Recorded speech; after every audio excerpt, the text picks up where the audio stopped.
Hello दोस्तों, welcome to money market channel. तो दोस्तों आज हम बात करने वाले एक ऐसे स्टॉक के बारे में जिसने फ्राइडे के दिन बहुत ही ज़्यादा हलचल मचा दी है स्टॉक मार्केट के अंदर। ठीक है दोस्तों, तो वो बात कर रहे हैं हम आलोक इंडस्ट्रीज़ के बारे में।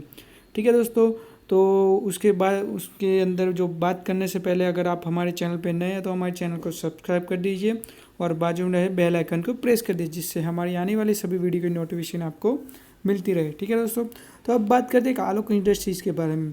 तो जैसे कि आप देख सकते हैं दोस्तों, ये चार्ट है।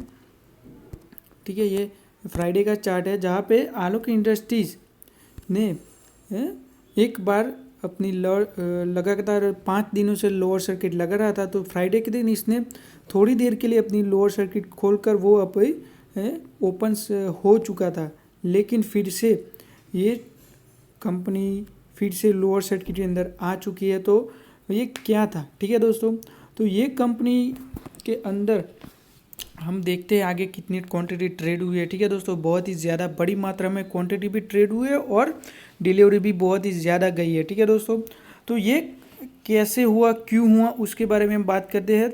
ठीक है दोस्तों, तो आलोक इंडस्ट्रीज जैसे कि आप जानते हैं कि अभी रिलायंस इंडस्ट्रीज का पार्ट बन चुकी है और ये अभी पीपीई किट का बहुत ही बड़ी मात्रा में अभी प्रोडक्शन कर रहा है। ठीक है दोस्तों, ये सेलर सर्किट लगने की वजह यही है कि ये लगभग 2 से 3 रुपये के बाद से ये शेयर अभी देखिए जैसे कि 58 रुपये चला गया था। ठीक है दोस्तों, तो वहाँ से तो सेबी ने इसके अंदर जांच बिठा दी है, इसकी वजह से इसके अंदर सेलर सर्किट लग चुकी है। ठीक है दोस्तों, इसके अंदर कोई भी और रीज़न नहीं है और अभी ऑपरेटर अपना माल बेचकर निकल रहे हैं, ऐसा भी कुछ नहीं है। ठीक है दोस्तों, ये वो लोअर सर्किट खुलने की वजह यही थी कि यहाँ पे ऑपरेटरों ने फिर से माल उठा लिया है। ठीक है दोस्तों, जैसे हमारे जैसे रिटेल इन्वेस्टर की ताकत नहीं होती है कि हम लोअर सर्किट को खोल सके। ठीक है दोस्तों, 2 करोड़ 3 करोड़ इतनी क्वांटिटी में हम माल नहीं उठा सकते हैं क्योंकि हमारे पास इतने पैसे नहीं होते। लेकिन ऑपरेटरों ने ये लोअर सर्किट ओपन की है। ठीक है दोस्तों, हम रिटेल इन्वेस्टर के पास इतनी ताकत नहीं होती कि वो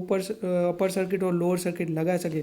ठीक है दोस्तों, तो अब बात करते हैं उसकी ट्रेडेड क्वांटिटी और उसके बारे में। ठीक है दोस्तों, तो जैसे कि आप देख रहे हैं कि ओपन लोअर सर्किट पे हुआ था, लेकिन फिर से उसने हाई बनाया 45.40 रुपीज़ का। ठीक है दोस्तों, तो अपर सर्किट लगा दी थी। ठीक है दोस्तों, आज कंपनी ने लगभग 10% का जो भी 10% का उसका ट्रेड रहा है। ठीक है दोस्तों, लोअर सर्किट में 5% और अपर सर्किट में 5%, तो लगभग 10% की मूवमेंट दी है कंपनी ने। ठीक है, फिर वहाँ से उसने लो बनाया 41.40 रुपीज़ 41.10 रुपीज़ का। ठीक है दोस्तों, और क्लोज दिया है 41.10 रुपीज़। तो यहाँ पे देखिए -2 रुपये 15 पैसे का इसका डाउन रहा है।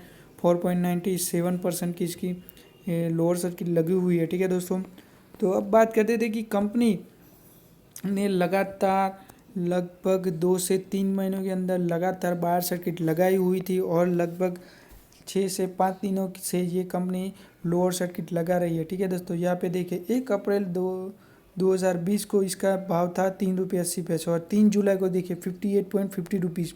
तो 58 रुपीज़ का हाई लगा के ये कंपनी अभी 41 रुपीज़ पे आपको ट्रेड करती हुई दिख रही है। ठीक है दोस्तों, अभी भी इसके अंदर एम ऑर्डर लगा हुआ है, लगभग 4.5 लाख की क्वांटिटी के लिए एम ऑर्डर लगी हुई है सेल पे। ठीक है दोस्तों, लेकिन अब बात करते हैं जो बहुत ही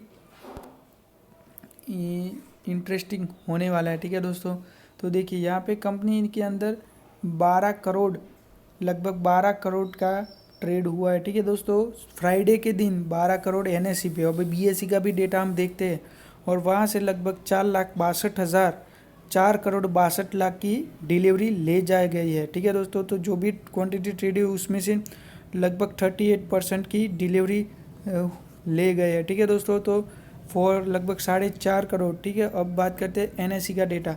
तो ये वो एनएसई का था, ये बीएसई का डेटा है। ठीक है दोस्तों, तो वहाँ पे भी लगभग 1,90,00,000 की क्वांटिटी ट्रेड हुई है। ठीक है दोस्तों, तो बीएसई में वॉल्यूम कम रहता है एनएसई के मुकाबले, लेकिन यहाँ पे जो डेटा मिला है तो उसमें से 1,20,00,000 की डिलीवरी ले गए हैं इन्वेस्टर या ऑपरेटर या हमारे जैसे रिटेल इन्वेस्टर। तो वो कितने परसेंट थी? 63% के अराउंड है। ठीक है दोस्तों, तो लगभग यहाँ पे 4,62,00,000 और यहाँ पे 1,20,00,000, तो लगभग 6 करोड़ क्वांटिटी की डिलीवरी उठाई गई है फ्राइडे के दिन। तो एक बहुत ही बड़ा नंबर है दोस्तों। तो इसके अंदर अभी क्या करना है वो भी हम आगे देख लेंगे, इसको होल्ड करेंगे, सेल करेंगे। तो उससे पहले हम बात कर लेते हैं कि आलोक इंडस्ट्रीज़ के बारे में, ठीक है दोस्तों। तो आलोक इंडस्ट्रीज़ अभी रिलायंस इंडस्ट्री का पार्ट होने के बाद मुकेश अंबानी जी इसके मशीनरी के अंदर रिकन्स्ट्रक्शन करके उसके अंदर नई मशीनरी लगाने के बाद इन्होंने इसके अंदर बहुत ही बड़ी मात्रा में पीपीई किट का प्रोडक्शन चालू कर दिया है, ठीक है दोस्तों। तो जैसे कि आप देखते थे कि जैसे हम जैसे कि कोरोना इंडिया में बहुत ही ज़्यादा फैलने लगा, तो हम क्या कर रहे थे, पीपीई किट बाहर से इंपोर्ट कर रहे थे, ठीक है दोस्तों। तो वो उसकी कॉस्ट थी लगभग 2,000, तो हम वहाँ से चाइना से इसको इंपोर्ट कर रहे थे। लेकिन अब मार्केट में, इंडिया मार्केट में मुकेश अंबानी जी ने इसको लगभग 650 रुपीज़ के अंदर सेल कर रहे हैं। तो बहुत ही 1/3, ठीक है दोस्तों, 1/3 प्राइस हो गई है इसकी, ठीक है दोस्तों। 2,000 से सीधा 650, तो एक इंडियन गवर्नमेंट को बहुत ही बड़ा बेनिफिट है और चाइना को इसके बहुत ही मुंह तोड़ जवाब देने के लिए अब मुकेश अंबानी जी ने तैयारी कर ली है, ठीक है दोस्तों। अब बात करते हैं कि इंडिया में पीपीई किट का प्रोडक्शन। तो देखिए दोस्तों, अब बात करते हैं कि PPE production in India per day. तो 1 मार्च को एक भी पीपीई किट हम बना नहीं रहे थे, ठीक है। लेकिन 1 महीने के अंदर हमारा प्रोडक्शन 8,000 पर डे हो गया। फिर 8 अप्रैल को 12,000, उसी करते करते आज 4.5 लाख की प्रोडक्शन बन गई है, ठीक है दोस्तों। पर डे की 4.5 लाख पीपीई किट बन रही है इंडिया के अंदर, ठीक है। तो एक बहुत ही बड़ा नंबर है और इंडिया अभी वर्ल्ड में सेकेंड मैन्युफैक्चरर हो गया है। चाइना के बाद सबसे ज़्यादा मैन्युफैक्चर कर रहा है इंडिया, और इंडिया अभी पीपीई किट का एक्सपोर्ट भी करने वाला है, ठीक है दोस्तों। उसका भी टारगेट लगाया गया है कि पर मंथ 5 मिलियन यानी कि 15 लाख पीपीई किट का एक्सपोर्ट करने का टारगेट बनाया गया है इंडियन गवर्नमेंट के द्वारा। तो अभी भी इसकी प्रोडक्शन कैपेसिटी बढ़ती ही जाने वाली है, ठीक है दोस्तों।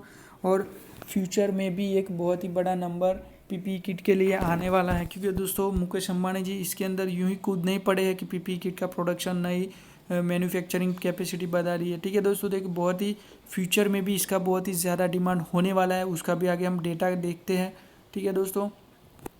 अब बात करते हैं कि इंडिया में जो भी बहुत ही बड़ी कंपनियां हैं उसका प्रोडक्शन, ठीक है दोस्तों।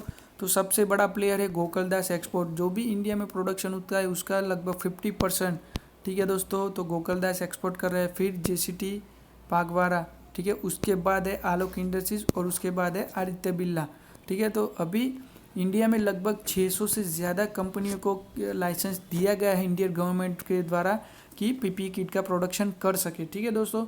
तो एक बहुत ही बड़ा नंबर है इंडियन गवर्नमेंट के बारे में, बहुत ही अच्छी बेनिफिट, बहुत ही बड़ा एक क्या कहते हैं डिसीजन लिया गया है इंडियन गवर्नमेंट के द्वारा कि इसका अच्छा बेनिफिट हो, ठीक है दोस्तों। अब बात करते हैं इंडस्ट्री का पोटेंशियल देख लेते हैं। तो IPL export promotion council of India के द्वारा एक टारगेट लगाया गया है कि इसके पीपीई किट की रेवेन्यू रहने वाली है जो है 10,000 करोड़, ठीक है दोस्तों। 10,000 करोड़ की रेवेन्यू की पोटेंशियल है इसके अंदर।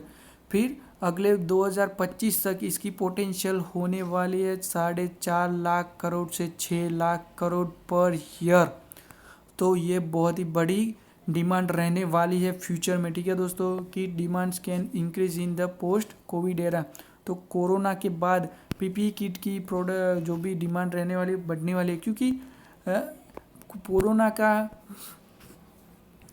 कभी भी आपको फिर से झटका देने के लिए तैयार हो सकता है, ठीक है दोस्तों। और कोरोना की जैसे कोई भी बीमारी आगे आने वाली है, ठीक है दोस्तों, आती रहने वाली है।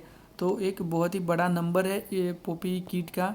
और एक बात कि आप आलोक इंडस्ट्री सिर्फ पीपीई किट के ऊपर नहीं काम करे, लेकिन जो हम जानते हैं कि रिलायंस इंडस्ट्री टेक्सटाइल मार्केट का भी बहुत ही बड़ा प्लेयर है। तो उसका बहुत ही बड़ा बेनिफिट आलोक इंडस्ट्रीज के द्वारा रिलायंस उठा सकती है, क्योंकि आलोक इंडस्ट्रीज एक टेक्सटाइल कंपनी है, ठीक है दोस्तों। और उसका 90 देशों के अंदर उसका